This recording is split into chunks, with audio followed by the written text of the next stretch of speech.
Life is what you make it. You ever hear that term before? Sometimes life is pretty cruel and it doesn't matter if you choose to make it or not. It happens. And what you are left with is an opportunity to make one of the more impactful decisions you'll ever have to make. When life knocks you down, will you stay down for the count? Or will you get up and continue to fight? I'm excited to let you listen in on a conversation I recently had with a motivational speaker and the author of Sustainable Excellence, 10 Principles to Leading Your Uncommon and Extraordinary Life. Welcome, Terry Tucker. I'm probably the only coach in the history of basketball that ever kicked Michael Jordan out of practice. So I graduated from college. I'm the first person in my family to graduate from college. And she got real quiet for a while, and she looked at me and she was like, well, Coach, what do you think my purpose is? In 2020, I had my leg amputated.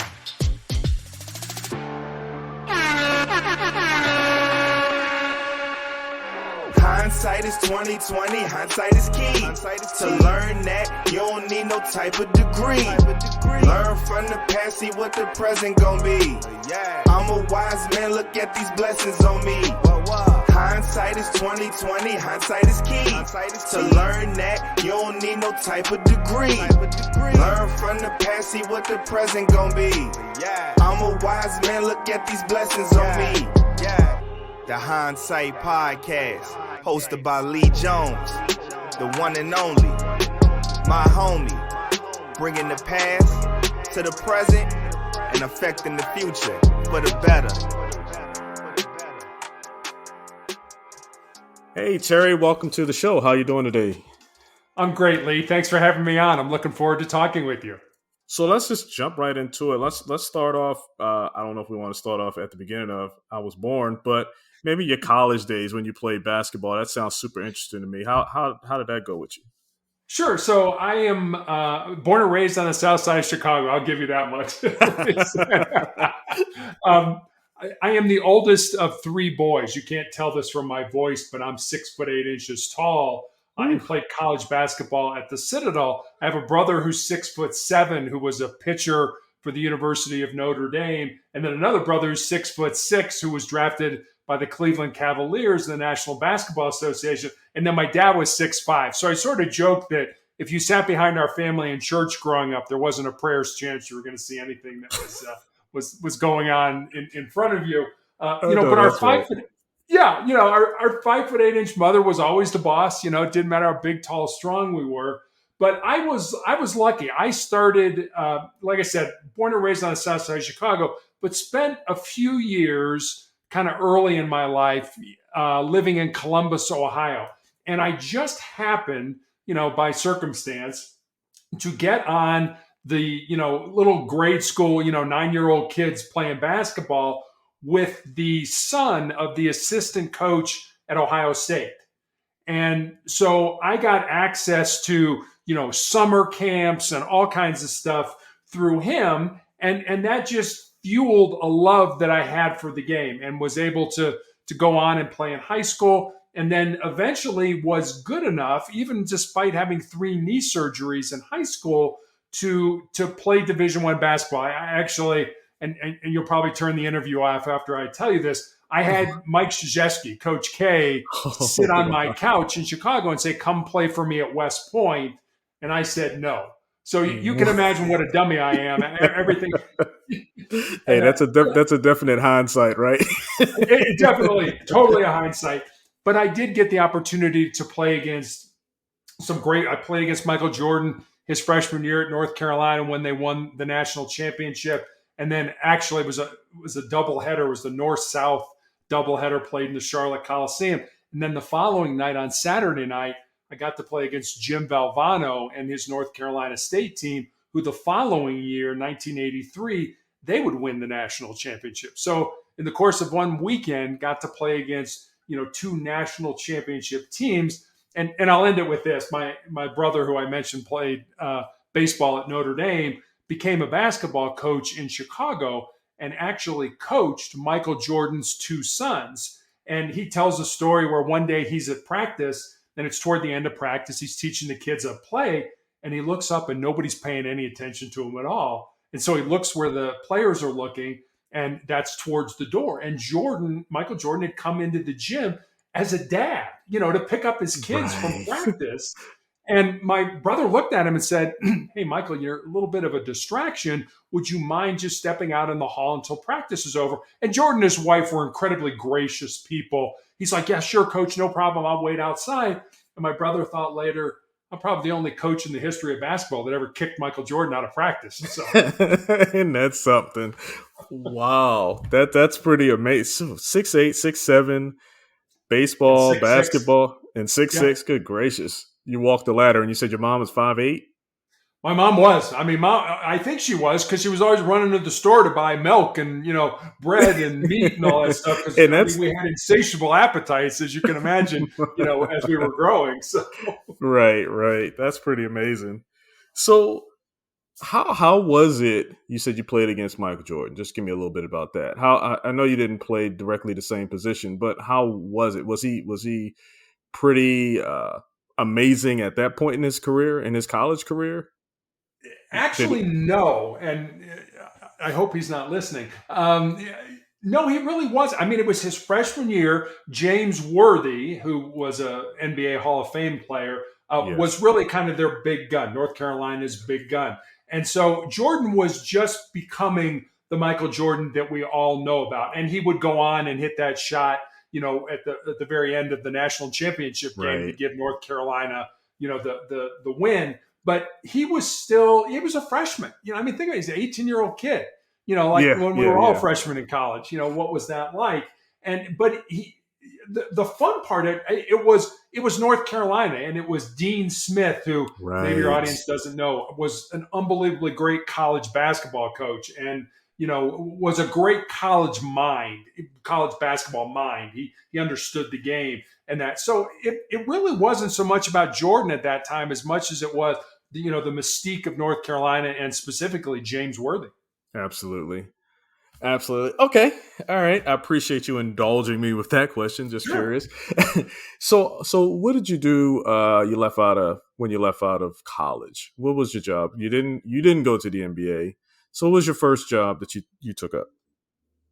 Yeah. So my first job, I was actually lucky. I graduated from college. I'm the first person in my family to graduate from college. And I'm all set to make my mark on the world with my newly obtained business administration degree, and I sort of look back now and realize how little I knew about business just because I had a degree. But I was lucky. I found a job as a field marketing trainee in the corporate headquarters of Wendy's International, the hamburger chain. Okay. And that was the good side. The negative side was my parents were living back in Ohio at that point in time. I ended up living with my parents for the next 3.5 years as I helped my mom care for my father and my grandmother, who were both dying of different forms of cancer. So, you can imagine getting out of college and, you want to get out there and make your mark. And it was like, no, wait a minute, your family needs you right now. So yes, I had a job, but it was pretty much, I don't remember a lot about Wendy's. I certainly remember a lot about the 3.5 years watching my grandmother and my father pass away from different forms of cancer. Right. Wow. I hear you. That's sorry you had to go through that. Right. But that's part of your life story, your growth story, and your resiliency, just having to have to endure these types of horrible events within your life, starting at an early age too. So I want to talk about your jobs, but you made a good point, and you were talking about you realize how little you knew about business, even though you had the degree, right?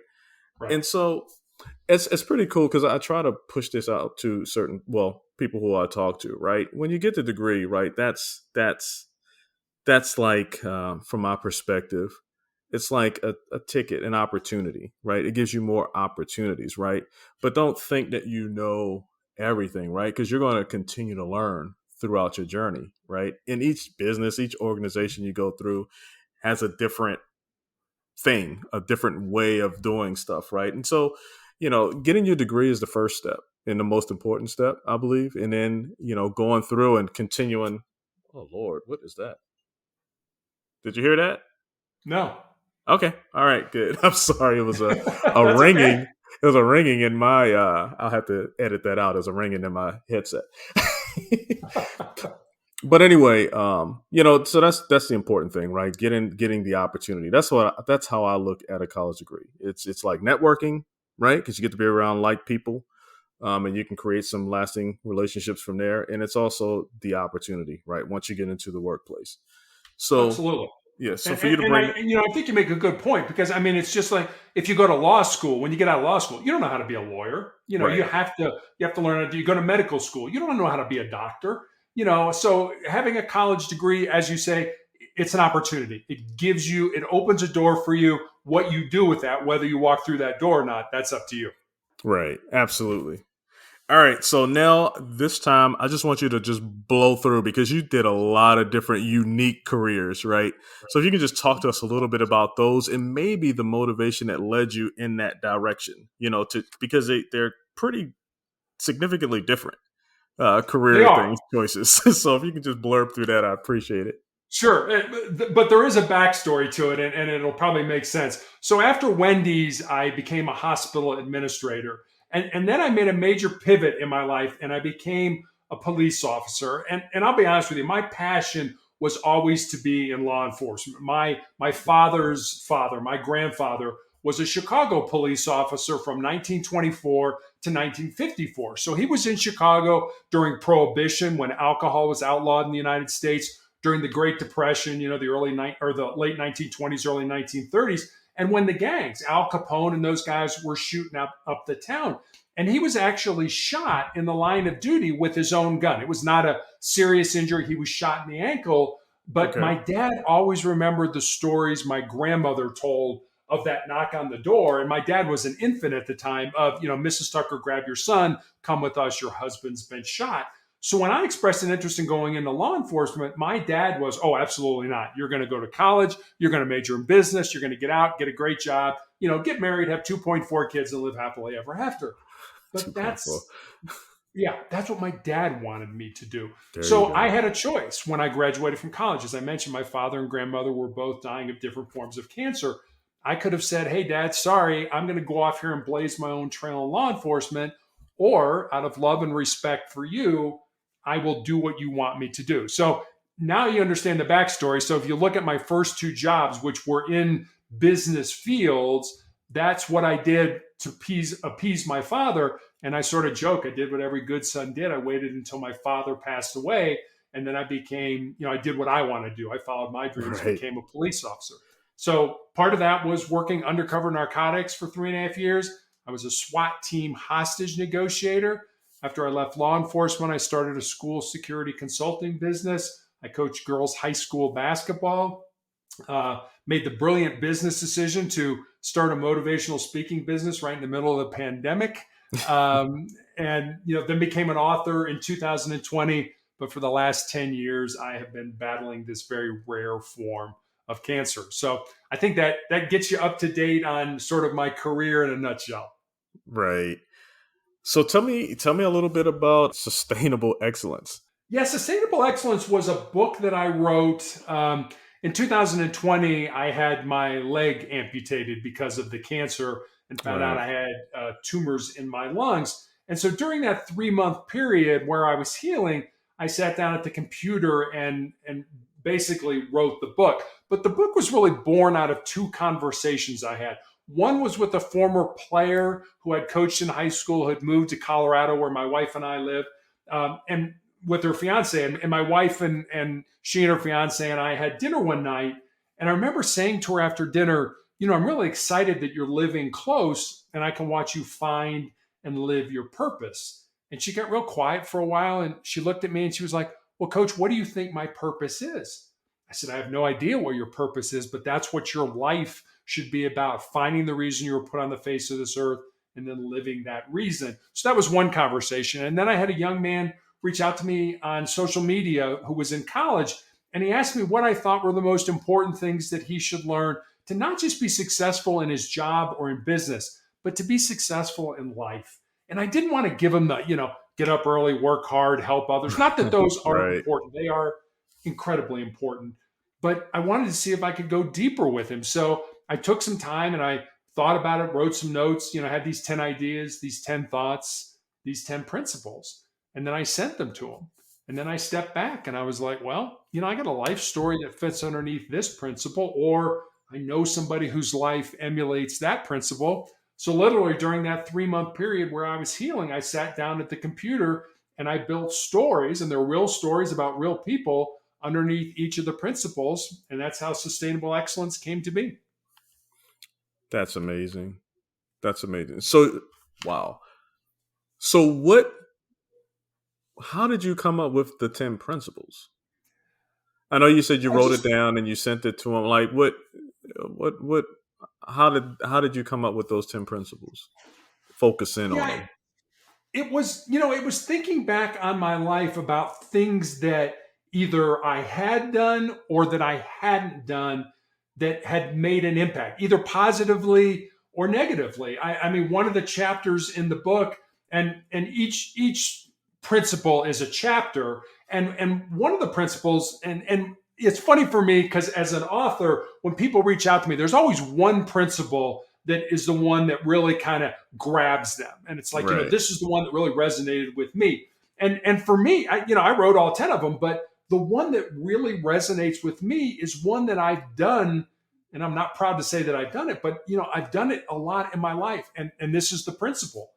Most people think with their fears and their insecurities instead of using their minds. And I know I've done that. I know I've like, oh, I really want to do that, but oh, wait a minute, maybe I'm not smart enough, or maybe what are people going to say about me if I fail?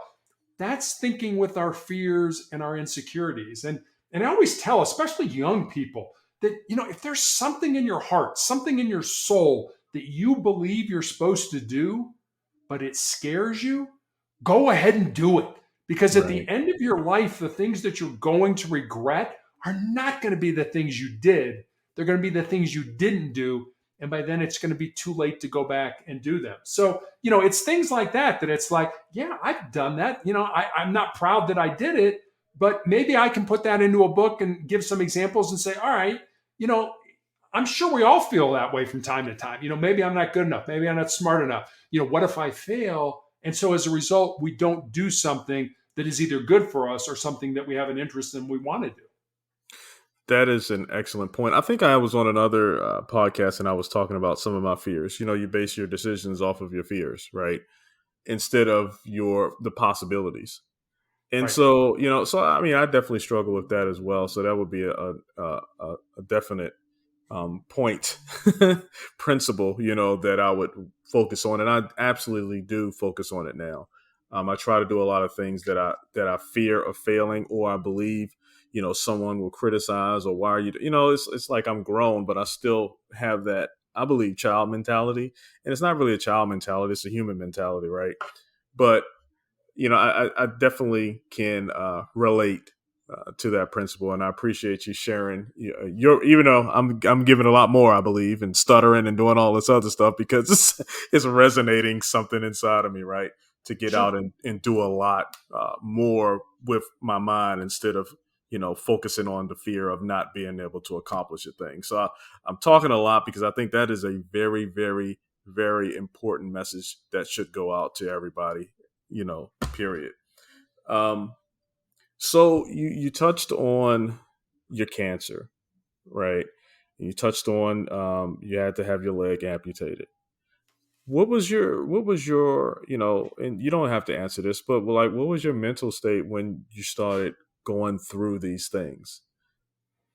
Yeah, that's a great question, and I don't mind talking about any of my cancer journey.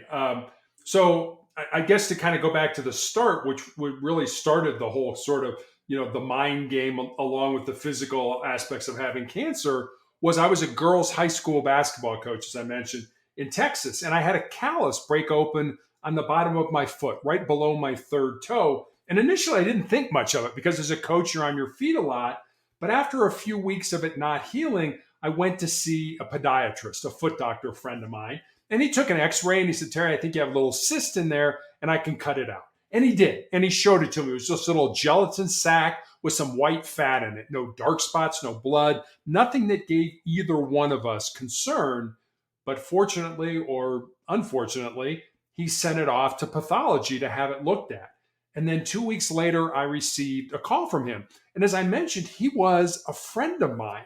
And the more difficulty he was having explaining what was going on, the more frightened I was becoming, until Right. finally he just laid it out for me. He said, Terry, I've been a doctor for 25 years. I have never seen this form of cancer. You have a rare form of melanoma that appears on the bottom of the feet and the palms of the hands. And because your cancer is so rare, he recommended I go to MD Anderson Cancer Center in Houston, Texas to be treated. And so I ended up doing that. But, I recall when he was telling me this, and I think I went through all the stages that we would associate with grief. First Right. it's denial. It's like, I can't possibly have cancer. I did everything right in my life. And then you get mad. You get upset with the situation, and then you sort of bargain with God. Our daughter was in high school when I got cancer, and I remember, okay, God, please just let me live long enough to see her graduate from high school, and then you kind of get down. You feel sorry for yourself, and then you get to a point where you've got a choice to make. And my choice was, you know what? This sucks, but I'm going to have to embrace that suck and use this to the best of my ability. These are the cards that I've been dealt. I don't like this hand, but I'm going to have to play this hand to the best of my ability. And the other way you can go is, woe is me. I feel terrible. I'm depressed. I'm down. You'll die pretty quickly in that state because you have no Right. hope in your life. And so you've got a choice as to which handle you want to grab. The handle of, I'm going to do everything I can to fight this, or the handle of, you know what? Yeah, this is terrible. This is my lot in life, and I'm just going to give up and quit. So I chose, not that I'm any better than anybody else. I'm probably not. I'm probably worse. I am probably the biggest wimp in the world. But I look at it like, if I can do these things, if I can own my own mindset, then you know what? Anybody who's listening to us can do the same thing. Absolutely. Wow. And you're such a positive, personality right now, and you've gone through such a big thing. Who were some of the people that you had to? You don't have to name names, but relationships. Who were some of the people or organizations that you leaned on when you were going through this, and you're still going through it? So who are the people that you lean on? I talk about the things that have gotten me through this cancer journey, and I talk about what I call my 3 F's. And those F's stand for faith, family, and friends. And I've always had a very strong faith in God. And it's kind of funny, when I got cancer, people were, well, who do you blame? I'm like, well, what do you mean, who do I blame? Well, you have to blame somebody. I mean, we're great, especially in this country, of, starting down a path towards a goal. And then we butt up against an impediment. Something gets in our way and we can't get around it. And so we quit and we give up. But we don't take responsibility for it. We want to blame somebody. We want to blame our parents or our station in life or our boss or whoever it is. And so people were like, well, who do you blame? Like, I don't blame anybody. And then they find out I have a faith life. And so they're like, well, you must blame God. And I'm like, no, I don't think God got up on a Tuesday morning, checked his to-do list and said, Terry Tucker, cancer today. I don't think that at all, but I do believe he has given me the strength to get through some very dire times. So faith is one, and then my family, and it's just my wife and daughter. And I remember after I had my leg amputated, my doctor wanted to put me on chemotherapy, and I looked at him and I'm like, is it going to save my life? Right. He kind of shrugged and was like, well, probably not, but it might buy you some more time. And I was 8 years into this cancer journey, and I thought, well, I don't think I want to do that if the outcome is going to be the same, but I'll go home and talk to my family. So this is kind of a funny story. I go home and I start telling my wife and daughter, and my daughter's like, all right, we need a family meeting. I'm like, family meeting? There's 3 of us. It's not like we got a board here or something like that, So we sit around the kitchen table and individually talk about how we feel about me having chemotherapy. And then my daughter's like, all right, let's take a vote. How many people want dad to have chemotherapy? And my wife and daughter raised their hand. And I'm like, wait a minute. Am I getting outvoted for something that I don't want to do? But I remember back when I was in the police academy, our defensive tactics instructor used to have us bring a photograph of the people we love the most to class. And as we were learning different ways to defend ourselves, we were to look at that photograph because he reasoned you will fight harder for the people you love than you will fight for yourself. So I ended up taking chemotherapy, not because I wanted to, but because I love my family more than I love myself. And they wanted me to do that. So that's the family part of it. And then finally, friends. I think you really find out who's in your corner when you have a chronic or some kind of a terminal illness. People you expected to be there all of a sudden aren't. They can't deal with either their own mortality or watching somebody they care about, basically die. But then there are people that you never expected to be there for you that are there. And so it kind of balances itself out. But, faith, family, and friends have really gotten me through these last 10 years. That's awesome. I love the family meeting type thing, right? I know it's a funny story, but it's true. That's a great story. I appreciate you sharing that one. That's sure. Amazing. So what do you do now? I know you have the business. Are you still speaking? Are you getting back to speaking now that it's kind of loosened up a little bit, talking about COVID and the pandemic, or are you not able to? Or do you do it virtually? Yeah.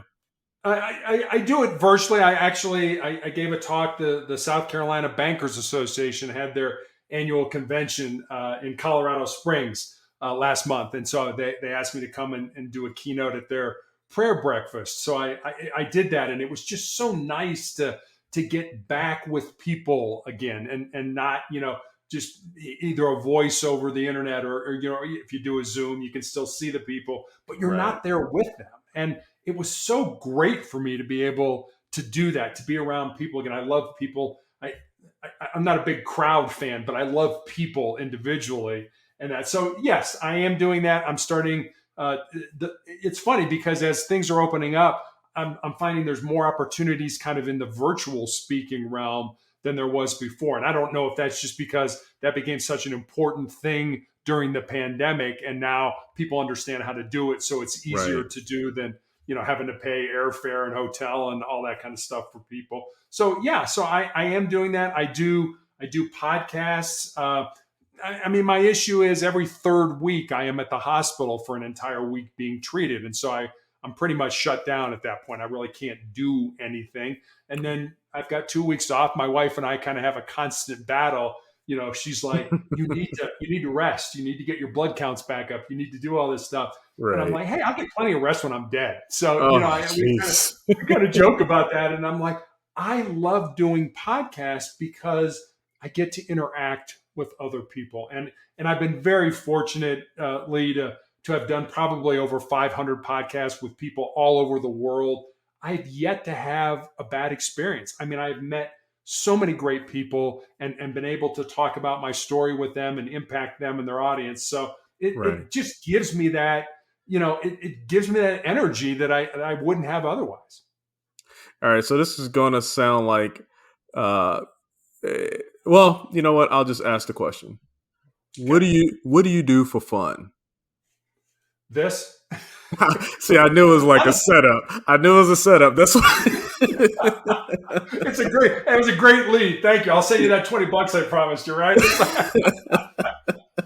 No, like I said, this gives me energy, and I'm fortunate enough to live in a neighborhood with a group of guys and the wives too, but pretty much the guys. We, even during COVID, we would have these group lunches, and we would do it outside on somebody's driveway, and we would just sit around and eat sandwiches and talk about what's going on in each other's lives. So I have these great group of people that I have surrounded myself with. I have unbelievably great nurses that take care of me when I have my infusions every week. I can't say enough about them. They are really my friends now. They're the people that I spend most of my time with. So I am just fortunate enough to be surrounded, in addition to my family, to having some great people around me.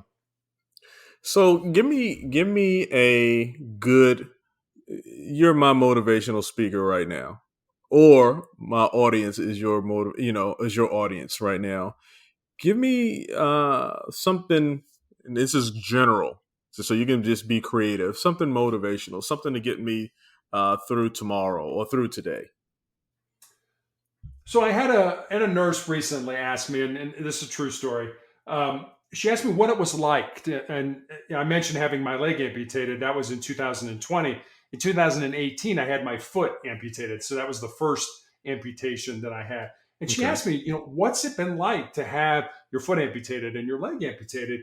And I told her it has not been easy. It's 2 years post for my leg amputation. I am still learning how to walk again. When you're 6'8", falling is not an option, Right. because you get hurt, when you're a little kid, and you're having fun, you're giggling and you fall over.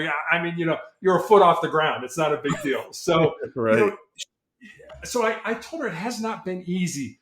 But what I did tell her was cancer can take all my physical faculties, but cancer can't touch my mind, it can't touch my heart, and it can't touch my soul. And that's who I am. That's who you are, Lee. That's who your audience is. We get all hung up on, oh, I'm going to have chemotherapy, and oh, I'm going to lose my hair, and oh, I'm going to, this is just a vessel, a house to house who we really are. So don't spend a lot of time worrying about your physical features. Spend more time developing, your character, your humility, your who you really are as a person. Spend more time on that and less time worrying about how you look and what other people think about how you look. Amazing. Absolute. That's amazing. I appreciate everything you say. You're such a motivational person, such an inspiration. Because I've gotten upset over nothing. And part of a lot of things that have changed in me realistically is being in the military and then seeing a lot of different things, right? And so now when I'm in a different space or I'm in an office space, the things that kind of can upset a person, right? It really doesn't faze me just because you've experienced different things. And now you're on a different level. You're on on a physical level of experiencing some things as well. And just having that insight, another thing that I like to tell people is travel, right? Because that gives you a different perspective on different things. Education, because that gives you a different perspective, right? And just having all these perspectives, you understand, you begin to understand that it's not always all about you. It's about you because you're you, right? But it's not always about you. And don't focus on those external things and let that kind of recreate you. Just focus on who you are. And I know that didn't come out as exactly as I wanted it to, but my point is, I really appreciate your story and you being so open about it. Because I was a little, and be realistic, I was a little uncomfortable. I didn't know how to navigate to ask the questions, right? Yeah, But you told me even before we started recording, like just go for it, right? So I exactly. definitely appreciate it because this is a message, your story, everyone's story is a story that someone else can definitely benefit from. So I appreciate your candor. Well, thank you very much for having me. You're talking about the military. Our daughter, unfortunately or unfortunately, got my height and also an NBA 3-point shooting range shot, and was Ooh. recruited to play basketball. And where she ended up going was the United States Air Force Academy. And I remember when she was being recruited, we were ushered into a conference room during her visit, and this colonel came in, and full bird colonel, and he's sitting there and he's talking to her about the academy. But what he said at the end, I mean, I as a dad, I almost ran through the wall. Like, where do I sign up? Right. It was so amazing. He was like, what you got to understand is for the rest of your life, when people hear that you are a member of the armed forces, he said, watch their chins. Their chins are going to like move up like, oh, because they're going to expect more of you. They're going to Yes. say, okay, this person, tested themselves. They tested their mettle to find out what they're about, and they came out the other side better for it. So they're a leader. Whether you want to be or not, people look to you as a leader. And, when I heard that, I was like, oh my God, I looked at my daughter like, if you don't go here, you're an idiot. I mean, it was just like, I know I don't want to influence it because it's your decision. But fortunately, I think my wife and I raised her to the point where she'll tell you, like, I realized I had a tremendous opportunity to go, one, play basketball, and two, get an education at the Air Force Academy. And how could I turn that possibly down? I would regret that for the rest of my life. Right. So yes, you as a former member of the military, thank you for that. All the members listening to us, thank you for your service, and realize that your training, your background, your experience, you are consummate leaders in our country. Thank you so much, and thank your daughter as well. How tall is she? 6'2". Wow. I know. And her husband's like 5'9". And I mean, she's tall and thin, basketball player. He's short and squatty. He was a wrestler at the Air Force Academy. So, wow, two athletes. Gotcha. Yeah, two athletes. God, I mean, God, their kids are probably, they better be NFL players or something like that. That's a good mix. Absolutely. Hey, so one last thing, where can the audience here, if they want to reach out to you, if they want to learn more about you and get the book, where can they do this at? Yeah, I mean, the book is available anywhere you can get a book online, Amazon, BarnesandNoble.com, Apple iBooks. Every day I put up on my blog, I have a blog called motivationalcheck.com. I put up a thought for the day, and with that thought usually comes a question about maybe how you could apply that thought in your life. I have recommendations for books to read, videos to watch, and things like that. And I also just started a membership called Sustainable Excellence that takes a deeper dive into the book. And you can actually download a free copy of the book if you go to sustainableexcellencemembership.com. Right. Sounds good. I will definitely sign up for the motivational daily. You said it comes out daily? Yeah, it comes out daily. It's free. You can just go online to motivationalcheck.com and there's a thought for the day every day. Sounds good. Hey, Terry, thank you once again for coming on the show and telling your story. Any final thing? Thanks for having me on, Lee. I really appreciate it. I always say it's nice people like you that allow me to come on and have a conversation with you. And, if we do that and make a positive difference in somebody's life, then today's been a good day. Absolutely. All right. You take care, my friend. Thank you. You do the same. Thank you so much. Bye-bye. Hindsight is 20/20. Hindsight is key. To learn that you don't need no type of degree. Learn from the past, see what the present gon' be. I'm a wise man, look at these blessings on me. Hindsight is 20/20. Hindsight is key. To learn that you don't need no type of degree. Learn from the past, see what the present gon' be. I'm a wise man, look at these blessings on me.